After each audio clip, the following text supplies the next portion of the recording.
আসলে এনসিপি এখন বিএনপির নির্দেশে নির্বাচন পেছাতে মাঠে নেমেছে। অবাক হচ্ছেন? অবাক হলেও এটাই সত্য। আচ্ছা, এনসিপি নির্বাচন চাইবে কেন একটু বলেন তো? এনসিপির কি ভোট আছে? নির্বাচন করার কোনো যোগ্যতা সক্ষমতা কিছু আছে? নির্বাচনটা করবে কে? এনসিপির নেতাটাকে দেখেন।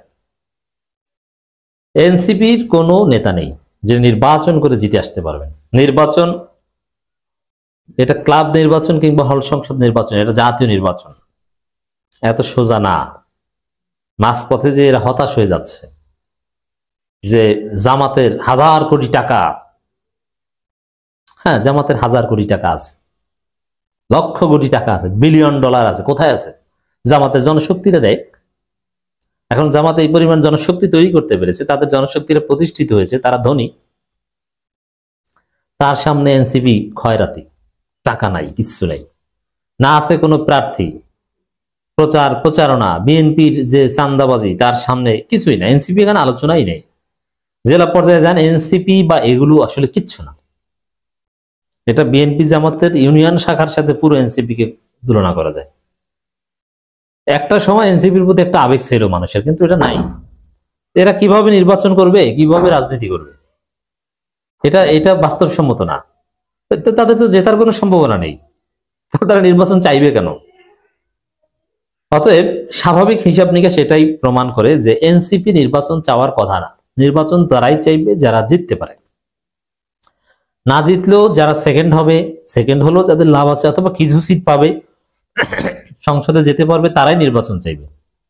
কিন্তু যারা দেখবে যে নির্বাচন হলে, মানে আমি তো বলি এরকম যে নির্বাচন হলে এনসিপির যে অফিস, এই অফিস ভাড়াও দিতে পারবে না, অফিস ভাড়ার টাকাও তাদেরকে কেউ দিবে না, কারণ সিট পায়নি। তোমরা কারা বাবা? এখন এই হিসাব নিকাশে এনসিপি নির্বাচন চাওয়ার কথা না, এটা রিয়ালিটি। চায় না। এখন নির্বাচন চাইনি এটা তো সরাসরি বলতেও পারে না, ঘুরিয়ে পেঁচিয়ে বলতে হয়। আর বিএনপি এখন কেন নির্বাচন চায় না?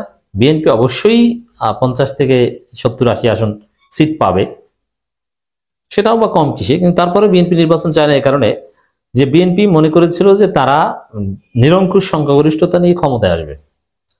এখন যেহেতু তারা দেখছে যে এটা নিশ্চিত যে বিএনপি ক্ষমতায় আসা সম্ভব নয়, বিএনপি শতভাগ নিশ্চিত হয়ে গেছে যে কিছুতেই বিএনপি ক্ষমতা আসতে পারবে না, ক্ষমতা আসবে জামাত। এই জায়গায় বিএনপিও এখন নির্বাচন চায় না। আবার খালেদা জিয়া অসুস্থ, তারেক রহমান আসতে পারছে না, বিএনপি কেন নির্বাচন চাইবে? বিএনপি নির্বাচন চায় না, এটা হচ্ছে রিয়ালিটি। এখন বিএনপির চাওয়া আর এনসিপির চাওয়া মিলে যাচ্ছে, কেন চায় না সেটা ব্যাখ্যা করলাম। এখন তবে নির্বাচন কেউ ঠেকাতে পারবে না, এটা এনসিপিও জানে, বিএনপিও জানে। যেমন ছাত্র সংসদ নির্বাচন বিএনপি তারেক রহমান শত চেষ্টা করেও ঠেকাতে পারলেন না, এরকম জাতীয় নির্বাচন তারেক রহমান, বিএনপি, এনসিপি সবাই চেষ্টা করেও ঠেকাতে পারবে না, নির্বাচন হবে। কিন্তু তারপর নির্বাচন পেছানোর চেষ্টা করবে, বিএনপি করবে সত্যিকার অর্থে, যাতে আসলে নির্বাচনটা পেছানো যায়। কারণ যাতে নতুন কোন সিনারিও ক্রিয়েট হয় অথবা নানান ঘটনার মধ্য দিয়ে পেছনের দরজা দিয়ে পর্দার অন্তরালের খেলাধুলার মাধ্যমে ক্ষমতা আসা যায়, বিএনপি ওই সুযোগ খুঁজবে। দেরিতে নির্বাচন হলে যে বিএনপির ভোট বাড়বে, জামাতের ভোট কমবে, মোটেই না। দেরিতে নির্বাচন হলে বিএনপির ভোট আরো কমবে, জামাতের ভোট আরো বাড়বে। বরং বিএনপির সেকেন্ড হবে, ওই জায়গায় অন্য কেউ বসে যাক। তাহলে নির্বাচন দেরিতে করতে বিএনপি কেন চায় বা চাইবে? যাতে বিএনপি পেছনের দরজা দিয়ে ক্ষমতায় আসতে পারে। পেছনের দরজা দিয়ে ক্ষমতা আসে মানে 111-এর মতো বাগবাটোরা, সরকার তাদেরকে সিস্টেম করে ক্ষমতা দিয়ে দিবে। এই হচ্ছে বাস্তবতা। তো দর্শক, এখানে নাহিদ ইসলামের একটা বক্তব্য, রাজনৈতিক অঙ্গনে তৈরি সংকট উত্তরণের পরেই তফসিল ঘোষণার পরামর্শ এনসিপি। এর মানে কি? এই যে 7 তারিখ থেকে 12 তারিখের মধ্যে তফসিল ঘোষণা, ওটা কইরেন না, নির্বাচন পিছিয়ে দেন, সরাসরি কথা। রাজনৈতিক অঙ্গনে তৈরি সংকট, কি সংকট? আমরা তো সংকট দেখছি না, সংকটটা কি বলেন? সবাই তো নির্বাচনের জন্য রেডি, প্রস্তুত, দেশ নির্বাচনী ট্রেনে উঠে গেছে, আপনি সংকট দেখছেন কোথায়? দেয়ার ইজ নো সংকট। তারপরে নাহিদ ইসলাম বলছে সংকট উত্তরণের পর তফসিল, মানে নির্বাচন দেরিতে করেন। বিএনপি এই অ্যাসাইনমেন্ট দিয়েছে। এখন বিএনপি অ্যাসাইনমেন্ট দিলে তাতেই বা এনসিপি রাজি হবে কেন? কারণ বিএনপিও তো হারু পার্টি, এনসিপিও হারু পার্টি। এর কারণ হচ্ছে যে এই নির্বাচন পেছানো বা এইসব কথাবার্তা এনসিপি বললে যেন এনসিপি কে বেশি সিটের অফার করে, হয় জামাত নইলে বিএনপি। যেমন জামাত বলতে পারে যে এনসিপি যদি নির্বাচনের পক্ষে থাকে তাহলে বিএনপি জীবনও নির্বাচন পেছাতে পারবে না, আর জামাতের ক্ষমতায় আসাটা তখন সময়ের ব্যাপার। ঠিক আছে, তাহলে এনসিপি কে কিছু ভালো সিট টিট দিয়ে মন্ত্রিত্ব দিয়ে রাজি করিয়ে নেই, এই আশায় এখন নির্বাচন পেছানোর কথা বলছে। এটা হচ্ছে একটা দিক। আরেকটা দিক হচ্ছে ওই বিএনপির সাথে দর কষাকষি, যে বিএনপি আপনাদের কথা এইটা বলছি সেটা বলছি, তা আমাদেরকে কি দেবা দাও। কোন সুষ্ঠু নির্বাচন, লেভেল প্লেইং ফিল্ড, প্রতিযোগিতা, এগুলোতে এনসিপির কোনো লাভ নাই, কারণ এনসিপি রাজনীতি ট্রাক হারিয়েছে। এনসিপি হচ্ছে এরকম দান্দাবাজি করে কার কাছ থেকে কি আদায় করা যায়, এর বাইরে এনসিপির কিছু করার নেই। তো এখন এই নতুন সংকট তত্ত্ব নিয়ে এসেছেন, শুধু এটা না, আবার হুমকি দিচ্ছেন ইসি পক্ষপাতমূলক আচরণ করলে আন্দোলনে হুঁশিয়ারি নাহিদ ইসলামের।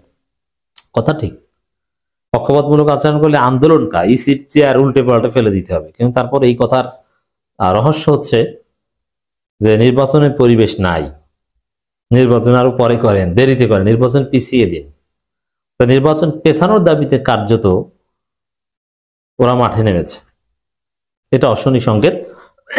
কিন্তু পারবে না, ইউনূসের যে দৃঢ়তা, পারবে না নানান কারণে। যে এখন নির্বাচন পেছাতে চায় ভারত, তো ভারতের সুরের সাথে যার সুর মিলে যাবে সেটা বাংলাদেশে পাস হবে না। ঠিক তদ্রুপ যেরকম ভারতের সুরে এখনই নির্বাচন চাই বলেছিল, এখনো নির্বাচন তো হয় নাই, সেই 1 বছর আগে বলেছিল এখনই নির্বাচন চাই 3 মাসের মধ্যে, কিন্তু তা তো হয় নাই। ওরকম যে এখন নির্বাচনের পরিবেশ নেই, ওটাও হবে না। তা আওয়ামী লীগ এবং ভারতের দাবির সাথে যখন কারো দাবি মিলে যায় তারা সফল হবে, এটা অসম্ভব। ত্রয়োদশ জাতীয় সংসদ নির্বাচন নিয়ে কমিশন পক্ষপাতমূলক আচরণ করলে আন্দোলন নামার হুঁশিয়ারি দিয়েছেন। এটা ঠিক, পক্ষপাতমূলক আচরণ, এখন দ্রুত বা সময় মতো নির্বাচন করা তো পক্ষপাতমূলক আচরণ নয়। পক্ষপাতমূলক আচরণ নিয়ে আসলে কি হক কথা বলতে পারবে এনসিপি? বিএনপির প্রতি পক্ষপাত পুলিশ করছে বা করবে, বলতে পারছে? পারবে না। এনসিপির কোনো মৌলিক রাজনীতি নেই। নাহিদ বলেন নিজ প্রতীকে ভোট সংক্রান্ত আরপিও সংশোধনীকে সাধুবাদ জানায় এনসিপি, তবে সংস্কার বাতিলের চাপ প্রয়োগ করা হচ্ছে সেটা নিয়ে জানেন। এটা বিএনপির বিরুদ্ধেও বলছে, এটি নিয়ে রিট করে আদালত ব্যবহার করা হচ্ছে, আইনগতভাবে ইসিকে লড়াই করতে বলেছি, কালো টাকার ব্যবহার বন্ধে নির্বাচন কমিশন অনেক ভালো ভালো নীতি কথা বলবে, এগুলো নিয়ে কোনো সমস্যা নেই। গণভোট নিয়ে সঠিক প্রচারণার অনুরোধ জানিয়ে নাহিদ বলেন গণভোটের প্রক্রিয়া বিভ্রান্তি তৈরি করতে পারে, এই বিষয়গুলো নিয়ে আগে থেকে প্রচারণা চালাতে হবে। রাজনৈতিক পরিস্থিতি বিবেচনা করে সব দলের প্রস্তুতির জন্য ভালো হয় এমন সময় তফসিল ঘোষণা আহ্বান জানান।